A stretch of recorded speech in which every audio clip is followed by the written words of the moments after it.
할렐루야. 예, 오늘은 새로운 계절인 봄의 시작을 알리는 3월의 첫 주일입니다. 이 복되고 거룩한 날에 이렇게 주 앞에 나오셔서 예배하는 여러분들에게 우리 하나님께서 능력 주시어 평생을 멋쟁이 신자로 사시는 은혜 주시기를 축원합니다. 이 시간 전후좌우 성도들 보시면서 우리 격리하며 인사합시다. 승리하고 나오셨습니다. 한 번 더 할까요? 빛을 받아 별이 되겠습니다. 예, 하늘로부터 내려오는 하나님의 사랑과 은혜가 오늘 우리와 함께 하시길 주님의 이름으로 축원합니다. 우리는 오늘 특별히 저녁 예배 시간을 할애해서 한 영상을 보려고 합니다. 저도 여러분들과 함께 보려고 보진 않았습니다만 그들에 대해서 저는 대략적으로 이미 알고 있었기에 오늘 저녁 큰 은혜를 기대합니다.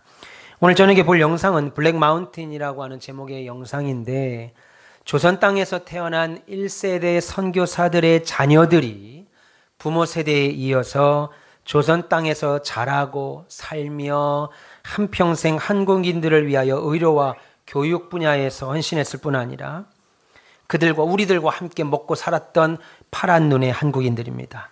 선교사 2세대들인 자신들뿐 아니라 자신들의 자녀들인 3세대, 그리고 그의 자녀들인 4세대, 심지어 어떤 분은 5세대에 걸쳐서 한국과 또 북한 선교를 위해 헌신하는 모습을 알고 있습니다. 그들 2세대들은 많은 사람들이 하나님의 부르심을 이제는 입었지요. 그러나 아직 생존한 자들은 그들의 자녀들이 살고 있는 미국으로 가서 블랙 마운틴이라고 하는 지역을 세워 거기서 모든 선교사의 자녀들 2세대들이 모여 살며 자신은 비록 많이 늙었으나 한국에서의 사역을 추억하고 지금도 우리 자유 대한민국을 위해 기도하고 있습니다. 그들을 보면서 한 가지 들은 생각은, 아니 어떻게 그럴 수 있을까 하는 겁니다. 우리와 같은 얼굴, 조선 사람의 얼굴이 아닌 서양인의 외모를 가지고도 어떻게 조선을 자신의 고향이라고 부르고 나는 죽어서도 한국에 묻히고 싶다라고 하는 말을 할 수 있을까? 미국에서 자신의 멋진 인생을 충분히 살 수도 있었던 자들이 어떻게 한평생 그 가난한 조선이란 땅에 와서 한국의 발전과 국민들을 위하여 선교하고 복음을 전하고 함께 먹고 마시며 헌신하며 살 수 있었을까? 도대체 저들은 어떤 삶의 가치관을 가졌기에 그것이 가능했던 일인가? 그 문제에 대한 질문에 대한 답을 오늘 본문이 하고 있습니다. 그것은 그들은 신령한 복을 사모했고 자신들은 이미 그 신령한 복을 받은 사람들이라는 확신으로 살았기에 이 땅에서 하나님을 거부하고 하나님을 알지도 못했던 조선 땅에서 기독교 세계관을 가지고 하나님의 뜻과 하나님의 나라를 위해 그리고 그의 백성들을 위해 자신의 삶을 던질 수 있었던 것입니다. 그 모습은 불신자들은 절대로 상상도 할 수 없고, 아니 신자라 할지라도 이해하기 힘든 모습이지요. 오늘 우리가 읽은 본문은 이렇게 시작합니다. 본문 3절에 찬송하리로다 하나님 곧 우리 주 예수 그리스도의 아버지께서 그리스도 안에서 하늘에 속한 모든 신령한 복을 우리에게 주셨다라고 말합니다. 그런데 이 놀라운 구절을 우리가 읽을 때 잘 와닿지 않죠. 왜냐하면 신령한 복이 무엇을 말하는 것인지도 쉽게 이해되지 않고, 또 이왕의 복을 주시려면 현실에 필요한 복을 주셔야지 왜 신령한 복일까 하는 생각이 들기 때문입니다. 그래서 우리가 하나님이 주시는 신령한 복을 받았다, 우리는 하나님이 주시는 신령한 복을 받았다라고 하는 이 말에도 오히려 복받지 않은 것처럼 느껴집니다. 왜냐하면 내 현실을 보면은 전혀 복받은 것 같지 않기 때문이에요. 그래서 오늘 설교의 제목처럼 신령한 복은 마치 복같지 않은 복처럼 생각됩니다.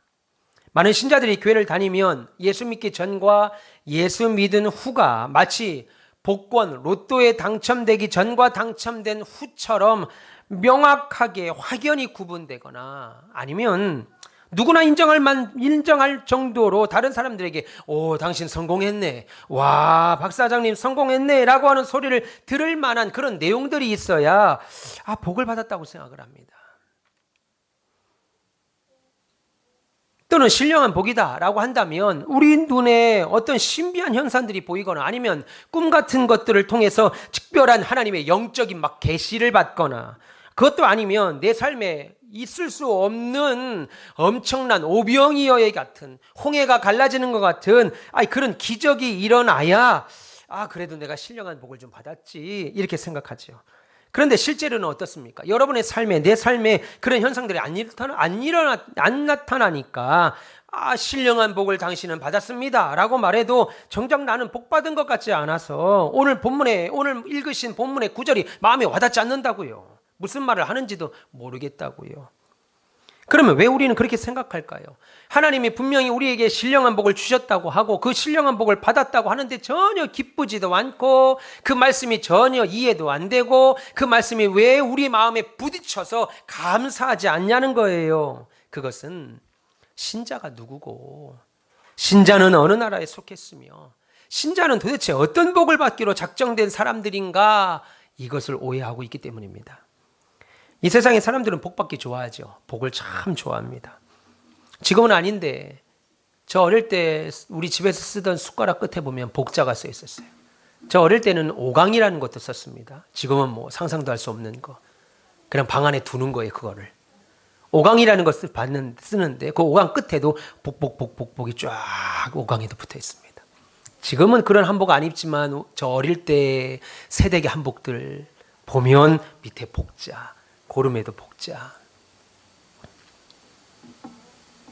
그래서 내 인생에서 사람들은요, 한 번쯤은 소위 대박의 복을 꿈꿉니다. 돈벼락이라고 그러죠.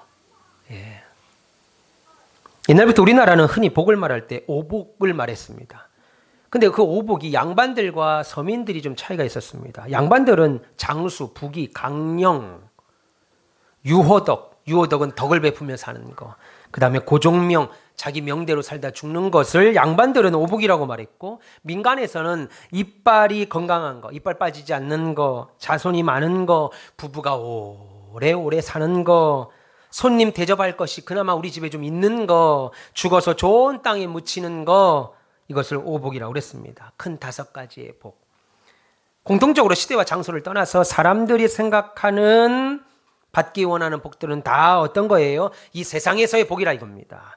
그렇게 사람들이 생각하는 복의 기준이 오직 땅에서 살 때만 고통에서 벗어나거나, 땅에서 살 때 고통에서 벗어나거나, 혹은 이 땅에 사는 동안 형통을 바라는 범주를 벗어나지 못하다 보니까 예수를 믿고 교회를 다니면서도 복을 보는 관점이 이 세상의 복만을 사모하게 됩니다.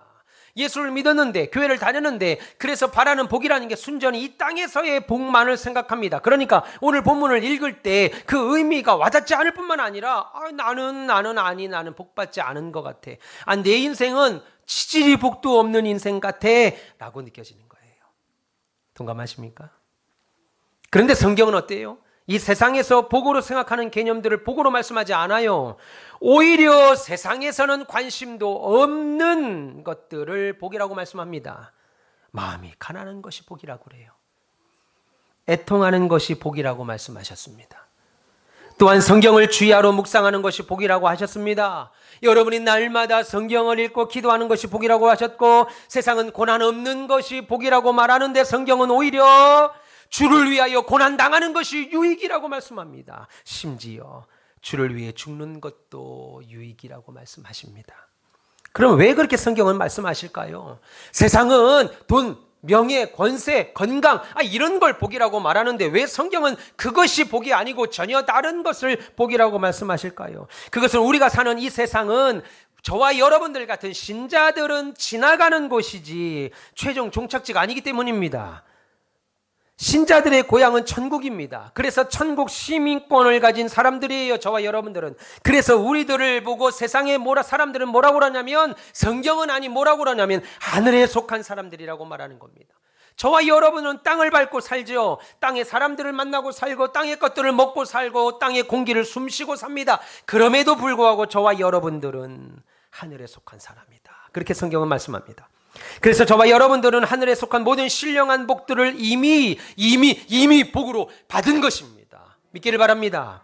구원을 받았지요. 천국을 선물로 받았지요. 영생을 받은 사람들입니다. 그러나 우리가 이 세상에 살면서 나만 복받지 못한 것 같아, 내 인생은 치질이도 복이 없는 것 같아 라고 느끼는 것은 세상 것들인 돈, 명예의 권세들이 내 삶에, 내 인생에는 채워지지 않았다고 생각하니까 그런 생각을 하게 되죠. 따라서 우리에게 채워지지 않고 만족되지 않은 것들 때문에 얼마나 많은 신자들이 주님 돈 좀 주세요, 명예 좀 주세요, 학벌 좀 주세요, 권세 좀 주세요, 이렇게 무시당하며 살지 않도록 능력 좀 주세요, 그것들을 달라고 하나님께 기도하는지 몰라요.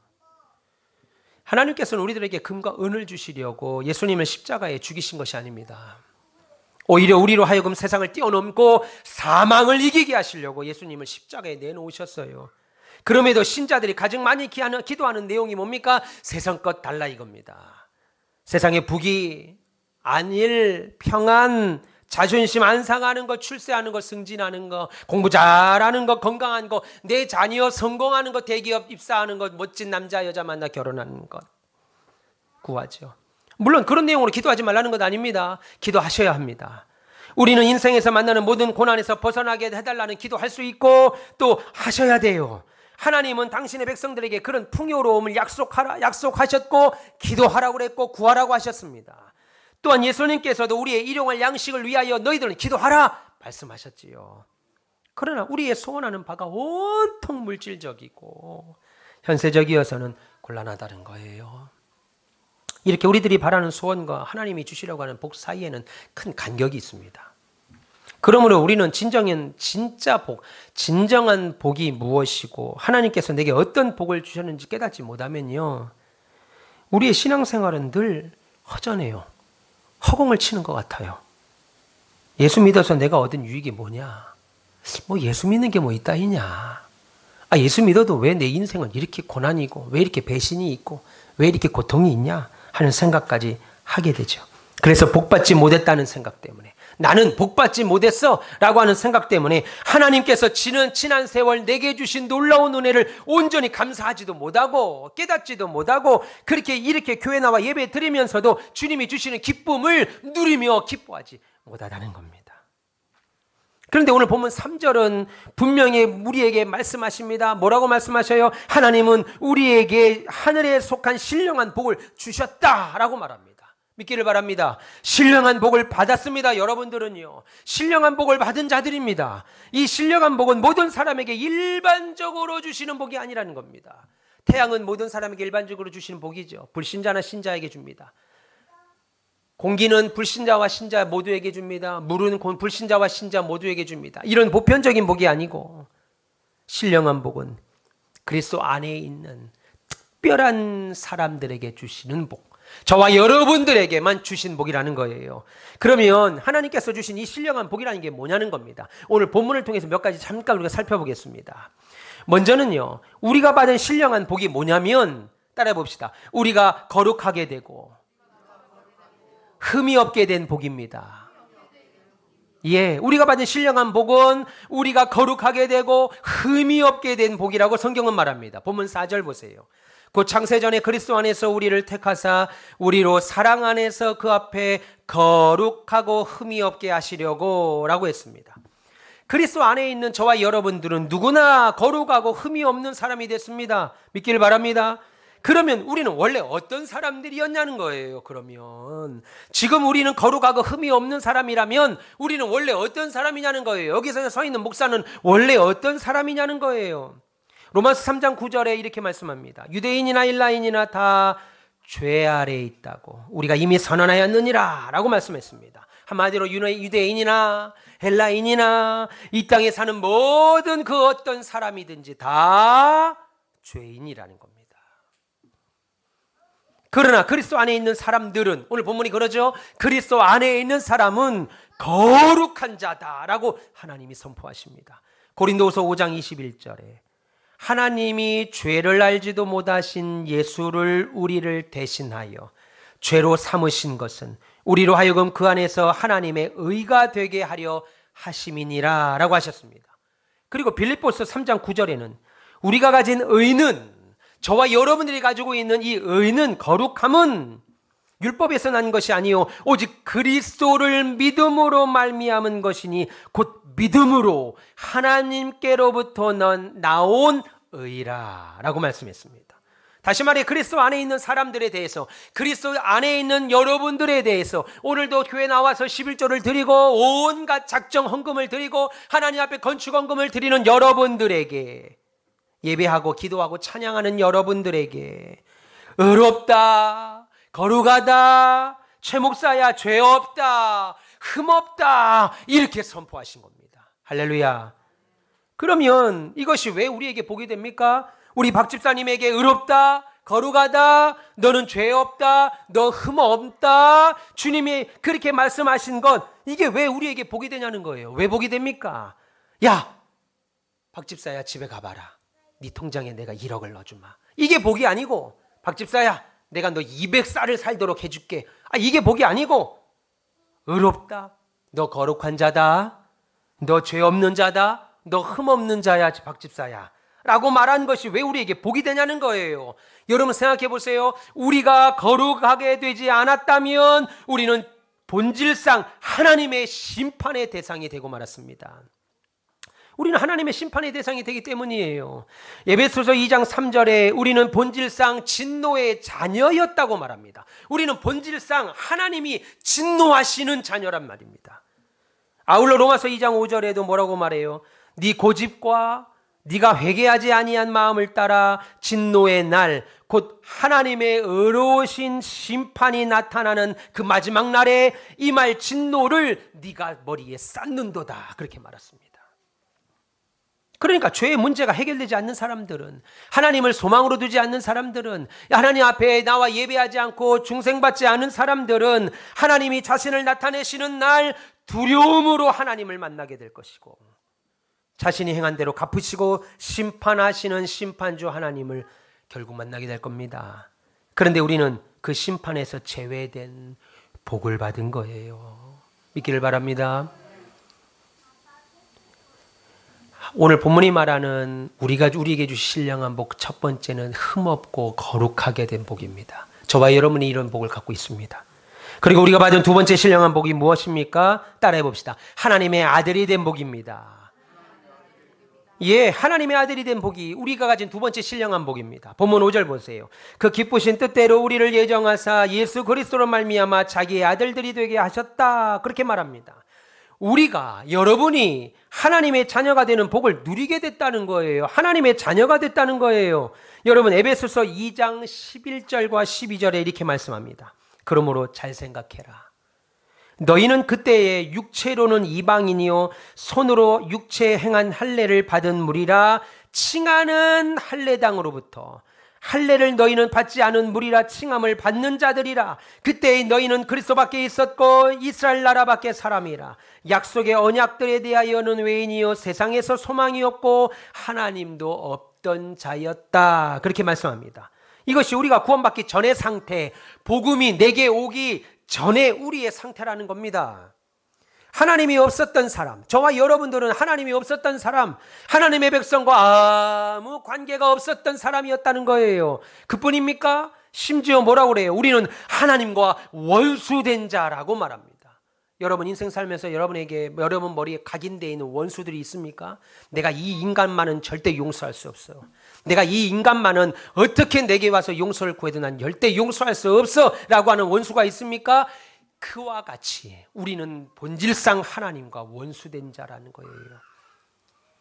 로마서 5장에는 이렇게 말합니다. 우리가 복음이 오기 이전에 우리의 상태를, 우리가 연약했을 때, 우리가 죄인 되었을 때, 우리가 하나님과 원수 되었을 때라고 말씀합니다. 한마디로 우리는 하나님의 백성이 아니었고 하나님을 대적하고 교회를 회방하던 하나님의 원수였다는 거예요. 그런 우리를 하나님이 당신의 자녀 되게 하셨습니다. 그래서 하나님께서도, 예수님께서도, 하나님이 우리를, 저와 여러분을 하나님의 자녀 삼으신 것을 알고 예수님께서도 히브리서 2장 11절에 뭐라고 말하냐면 당신을 형제라고, 예수님을 감히 우리가 형제라고 부르는 것을 부끄러워하지 않는다고 말씀하셨습니다.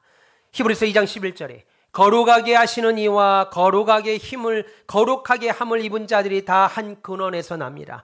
거룩하게 하시는 이, 예수 그리스도와 거룩하게 함을 입은 자, 저와 여러분들이 다 한 근원에서 난지라. 그러므로 형제라 부르시기를 부끄러워하지 아니하시고 라고 했습니다. 오늘 본문 2절에서도 하나님 우리 아버지라고 말했던 바울은 다시 3절에서도 하나님 곧 우리 주 예수 그리스도의 아버지라고 했습니다. 하나님이 예수 그리스도의 아버지가 되실 뿐만 아니라 저와 여러분들에게도 아버지가 되신다는 거예요. 우리가 하나님의 아들, 딸 된 겁니다. 하나님의 아들, 딸이 돼서 하나님의 모든 능력을, 하나님의 모든 소유한 것을 갖는 특권을 누리게 하신 복을 입은 자가 저와 여러분들이라는 겁니다. 여러분 이거 상상할 수도 없는 복입니다. 여러분 어느 날 여러분들이 엄청난 부자가 됐습니다. 그리고 엄청난 큰 권력을 가졌습니다. 대기업 총수가 됐습니다. 대기업 총수의 자녀가 됐습니다. 여러분들이 이 세상 권력 최고 통수권자인 대통령이 됐습니다. 그러면 그것 때문에 크게 기뻐하죠. 여러분 그것 때문에 크게 기뻐할 것입니다. 내 아버지가 내 큰형이 삼성 이재용 회장이라니 얼마나 기쁘겠습니까? 밥 안 먹어도 기쁘지요. 대통령 당선된 당선인들 얼굴 보세요. 하나같이 삐진 사람처럼 입 이렇게 나와 있는 사람 보셨어요? 입이 찢어질 만큼 활짝 웃습니다. 왜요? 좋아서 그래요. 좋아서. 여러분들도 그렇게 큰 부자가 되거나 엄청난 권세를 가졌으면 그것 때문에 크게 기뻐할 겁니다. 그러나 우리가 온 우주의 창조주가 되시고 만물을 다스리시며 소유하시는 하나님의 자녀가 되었다는 사실 앞에서는 여러분 어떠십니까? 우리는 하나님의 백성도 아니었습니다. 오히려 하나님과 원수된 자였는데 지금은 그 만유에 주신 하나님의 자녀가 됐다는 거예요. 그러니 우리가 안 기뻐할 수 있겠냐는 겁니다. 예배가. 그래서 본문 7절은 뭐라고 그랬어요? 하나님의 자녀된 결과, 저와 여러분이 하나님의 자녀된 결과 우리의 상태를 말하기를 우리는 그리스도 안에서 그의 은혜의 풍성함을 따라 그의 피로 말미암아 속량 곧 죄사함을 받았다. 우리는 속량함을 받았다. 하나님의 자녀가 된 이후에 여러분들은 하나님이 속량을 받았다. 하나님께로부터. 여러분 속량이라는 뜻이 뭡니까? 속량이라는 말은 돈을 주고 사서 누구를 해방시켰다는 거예요. 노예를 돈을 주고 사서 해방시켰다는 말입니다. 해방시켰다는 거예요. 그러면 저와 여러분들은 어디에 매여 있었거나 혹은 누구의 종이었다는 말인데 누구의 종이었습니까? 어디에 매여 있었습니까? 바로 죄의 종이었습니다.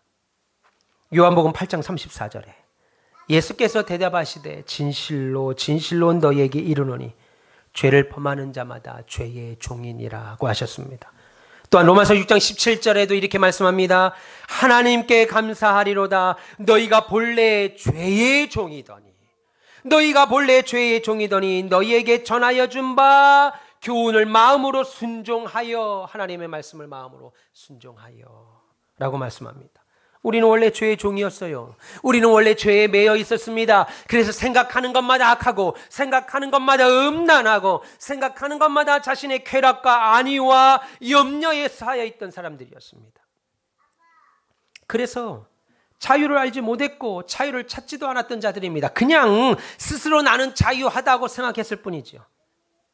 어디든 갈 수 있고 어디서든 살 수 있고 어디서 잠잘 수 있다고 생각하니까 그게 자유라고 생각하여 스스로 자유롭다고 생각한 겁니다. 그런데 여러분 죄의 대가는 무엇이에요? 우리가 잘 아는 대로 죄의 대가는 우리가 지불해야 될 것은 바로 죽음입니다.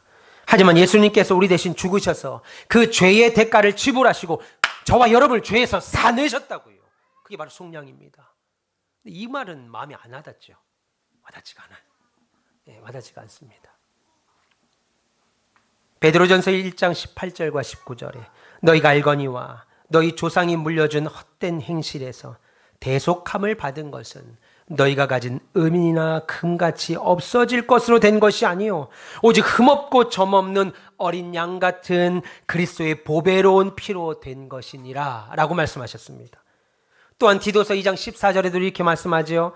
그리스도가 우리를 대신하여 자신을 주심은 모든 불법에서 우리를 속량하시고 우리를 깨끗하게 하사 선한 일을 열심히 하는 자기 백성이 되게 하려 하심이니라고 했습니다.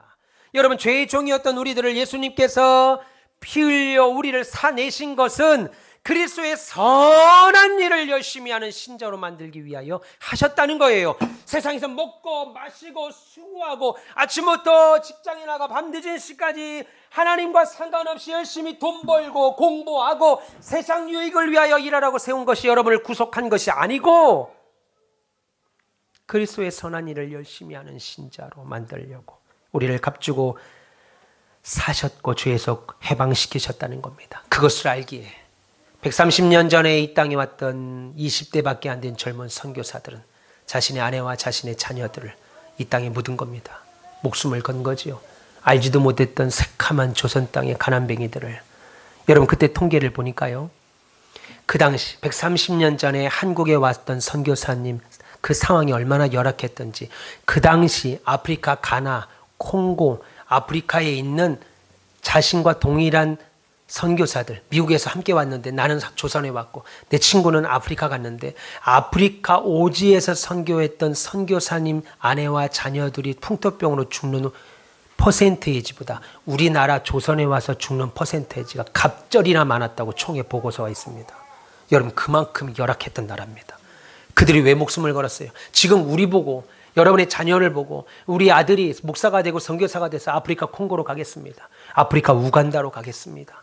아버지 제가 아프리카로 가서 선교하겠습니다 라고 할 때 다 울 겁니다. 왜 울겠어요? 선한 일인지 알지만 그가 얼마나 고난받을지 고생할지 알기에. 근데요 그때 선교사들이 130년 전에 왔던 선교사님이 자녀가 죽고 아내가 죽은 말레리아와 콜레라에 걸려 죽었던 퍼센테이지가요 당시 아프리카 선교사님보다도 갑절이나 많았다는 거예요. 우리나라 조선에서. 그러니 여러분 이름도 없이 빚도 없이 죽었던 선교사들이 얼마나 많았겠습니까? 보고서에 보면 평균적으로 5에서 8명을 낳습니다. 그 당시 선교사님들이 하나님께 다산하는 것이 복인 줄 알았고 그리고 조선에서 더 많은 일꾼을 세우기 위하여 자식을 많이 낳습니다. 그런데요 8명, 7명 난 자식들 중에 살아남은 자식은 채 2명이 안 돼요. 나머지는 다 이 땅에서 병으로 죽습니다. 여러분 그들이 죽어야 될 이유가 없는 아이들이에요. 아버지가 그냥 미국에 있었다면 지금까지도 살아있을 아이들인데 아버지가 조선에 와서 이 나라를 위하여 신령한 복을 받았다 나는. 그래서 이들에게도 신령한 복을 알려주기 위하여 온 이유 하나로 1살 2살을 넘기지 못하고 100일을 넘기지 못하고 죽고 심지어 사모님들도 말라리아와 콜레라로 죽고 맙니다. 여러분 이것이 어떻게 가능하겠어요? 죄의 종되었던 우리들을 예수님께서 그리스도의 선한 일을 열심히 하는 신자로 만드시려고 우리를 값주고 사셨고 죄로부터 해방시키셨구나라는 것을 깨달으니까 그들이 20대의 조선의 나라로 그 젊은 나이에 올 수 있었다는 겁니다. 여러분 죄를 해결하기 위해서는 누군가의 죽음이 필요합니다. 그런데 우리 스스로가 나를 위하여 죽을 수가 없어요. 그런 우리를 위하여 예수께서 인간의 몸을 입으시고 십자가에 죽으시고 3일 만에 다시 부활하신 것이라는 겁니다. 그래서 우리를 죄의 종로로 타지 않게 해방해 주셨어요. 그것이 예수님께서 우리를 위하여 하신 일입니다. 그래서 그분의 피를 뭐라고 불러요? 보혈, 값진 피라는 겁니다. 이렇게 우리가 하나님의 자녀가 된 것은 저와 여러분들이 받은 너무나도 크고 놀라운 신령한 복입니다. 믿기를 바랍니다. 첫 번째는 어떤 복이라 했습니까? 흠없고 거룩하게 된 복. 두 번째는 하나님의 자녀가 된 복. 그리고 우리가 받을 세 번째 신령한 복은 뭐겠습니까? 하나님의 비밀에, 하나님 뜻의 비밀을 알게 하신 복입니다. 따라해 봅시다. 하나님 뜻의 비밀을 알게 하신 복. 예, 하나님 뜻의 비밀을 알게 하신 엄청난 복을 우리에게 주셨습니다. 본문 8절과 9절에 이는 그가 모든 지혜와 총명을 우리에게 넘치게 하사 그 뜻의 비밀을 우리에게 알리신 것이요 라고 했습니다. 여러분 하나님의 계획은 인간이 알 수 없는 영역이지요. 하나님의 계획은 인간이 알 수 없는 영역입니다. 그런데 하나님은 놀랍게도 저와 여러분들에게 하나님의 계획의 일부를 알려주시는 복을 주셨습니다. 그 계획이 뭡니까? 바로 구원을 위한 예수 그리스도 메시아를 보내는 계획. 이 땅을 어떻게 구원시킬 것인가 메시아 그리스도를 통한 구원의 계획을 우리로 알게 하셨어요. 유대인들은 아직도 하나님의 이 분명한 계획을 이해하지 못하지요. 그래서 지금까지 오실 메시아를 기다리고 있습니다. 하나님께서 그들에게 볼 수 있는 눈을 주지 않으셨기 때문입니다. 그러나 저와 여러분들에게는 우리 믿는 자들에게는 눈을 여셔서 예수 그리스도가 구원자이심을 알게 하셨습니다. 그래서 여러분 이 시간 주님이 불러주셔 나온 거예요. 그리고 본문은 이 세상이 어떻게 끝날지도 알게 말씀해 주십니다. 본문 10절 보세요. 하늘에 있는 것이나 땅에 있는 것이 다 그리스도 안에서 통일되게 하려 하심이니라 그랬습니다. 여러분 처음 하나님이 세상을 창조하실 때는 어땠습니까? 모든 만물은 다 하나님께 복종했습니다. 그런데 죄가 세상에 들어옴으로 인해서 일시적으로, 일시적입니다. 한시적으로 사단이 이 땅에 공중의 권세 잡은 자가 됐습니다. 사단이 공중 권세 잡은 자가 되어서 세상 사람들이 하나님이 아니라 사단을 쫓아가게 됐습니다.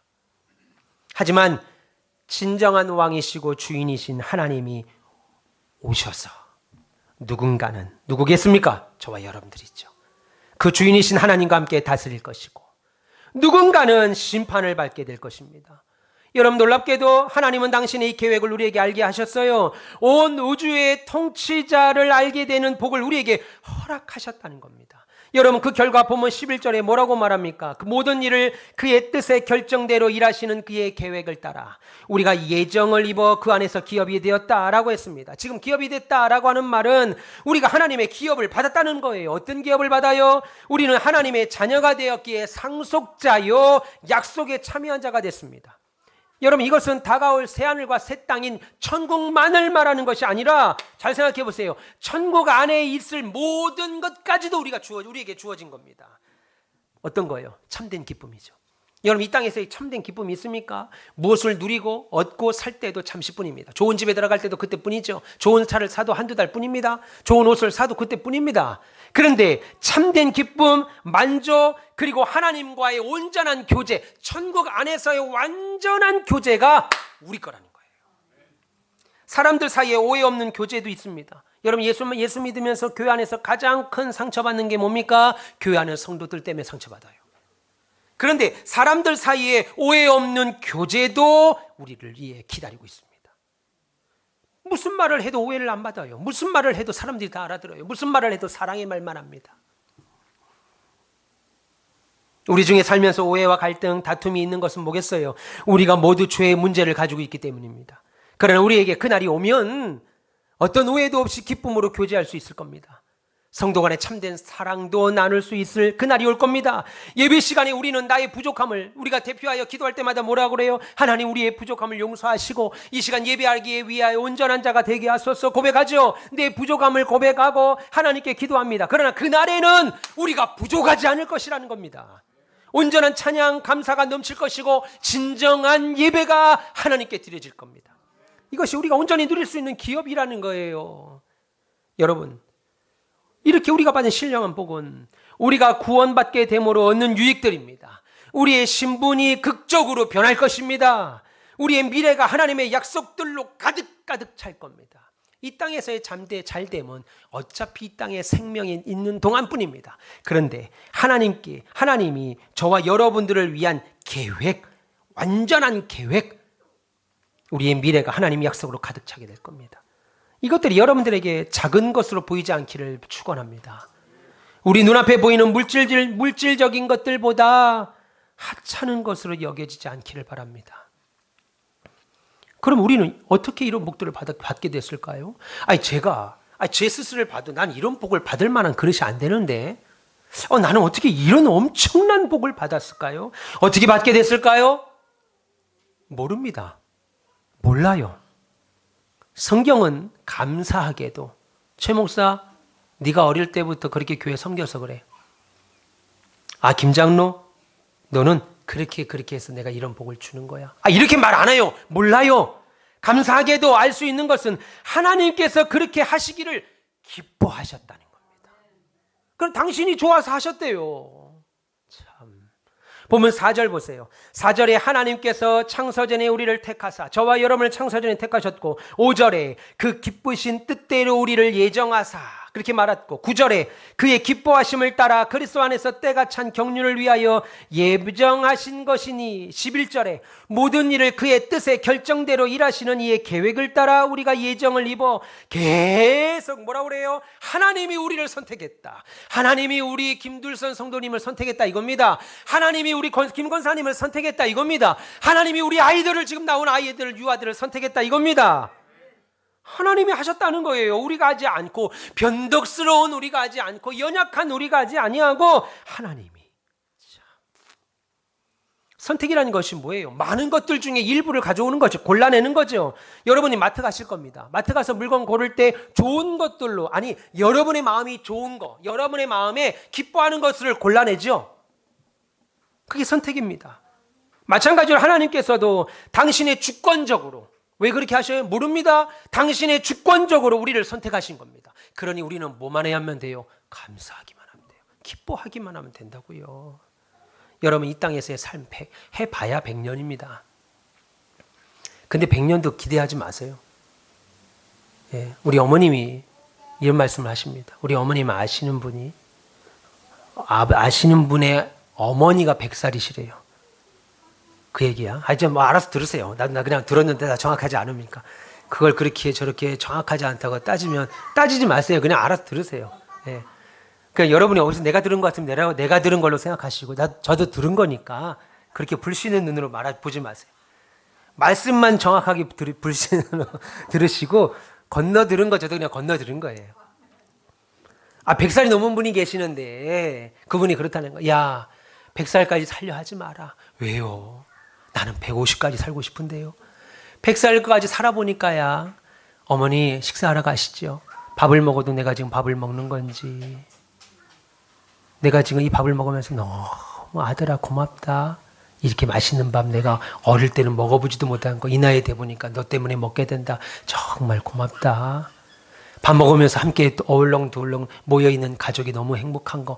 이런 거 전혀 모르고 못 느끼고 하나도 안 느껴지고 먹으세요. 그래. 그리고 앉았다가 잠깐 졸다가 식사하세요. 그래. 내가 지금 뭘 먹는지, 내가 지금 왜 여기 앉아 있는지, 내가 왜 지금 누워 있어야 되는지, 이거 아무 생각이 없어지더라는 겁니다. 그래도 100살까지 살고 싶으세요? 내가 이 밥을 왜 먹는지, 이 밥을 해준 우리 어머니가 얼마나 감사한지, 이 밥을 위해서 애써준 우리 남편이 얼마나 고마운지, 이 모임을 위해서 힘써준 우리 성도들이 얼마나 귀한지, 이것도 모르고 그냥 먹으라니까 먹고, 자라니까 자고, 가라니까 가고. 원치 않으시죠?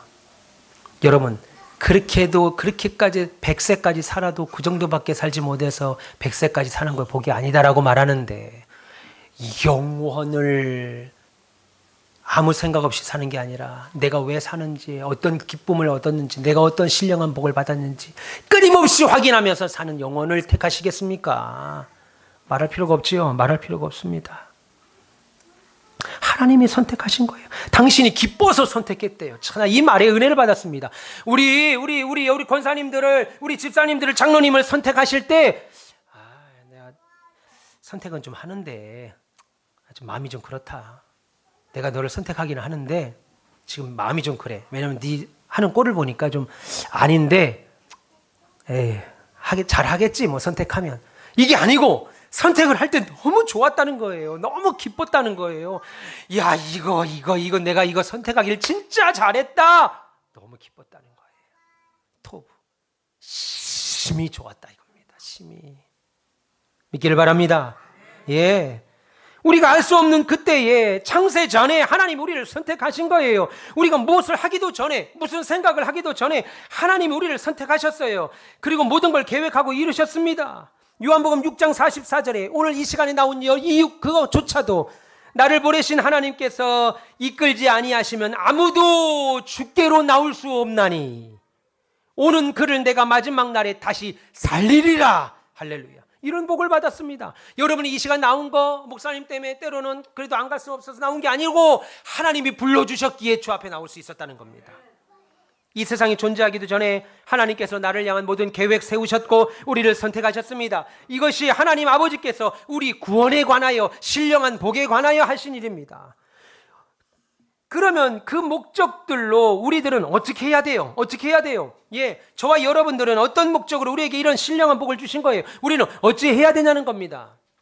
본문 6절 보세요. 그의 은혜의 영광을 찬송하게 하려 하는 것이다. 우리는 이런 복을 받았으니 어떻게 해야 돼요? 6절에 그의 은혜의 영광을 찬송하게 하려는 것이라. 12절에 그의 영광의 찬양이 되게 하려 하심이라. 14절에도 그의 영광을 찬송하게 하려 하심이라 그랬습니다. 한마디로 우리에게 이런 신령한 복을 주신 것은 우리가 하나님을 찬송하게 하고 하나님을 예배하게 하려고 우리를 구원하셨고 우리에게 신령한 복을 주셨다는 겁니다. 이것이 오늘 우리가 이 시간에 교회에 모인 목적이라 이겁니다. 여기 모인 목적. 병고침도 받아야 되죠. 물질의 복도 받아야 되죠. 고난도 형통으로 풀려나가야 되죠. 그러나 진짜 목적은 이런 신령한 복을 주신 그 하나님을 찬송하기 위하여, 예배하기 위하여 모여야 됩니다. 그것이 계속 6절과 12절과 14절에 찬송하려 하렵니다. 너희가 찬송하려 함이라. 이렇게 주게 한 것은 하나님을 찬송하게 하려 함이라. 찬송하게 하려 함이라. 그러니까 알아야 찬송한다는 겁니다. 이 사실을 알아야 하나님을 찬양하고 하나님께 감사하고 하나님께 기뻐하죠. 이걸 모르니까 나는 복받지 않은가 봐. 나는 인생이 복받은 인생이 아닌가 봐. 이렇게 생각을 하게 되는 거예요. 아닙니다. 아닙니다. 그러니 우리는 각자의 삶에서 예배자가 되기 위하여 노력하셔야 되고 또 이렇게 주일에는 함께 모여서 공적인 예배 드리셔야 됩니다.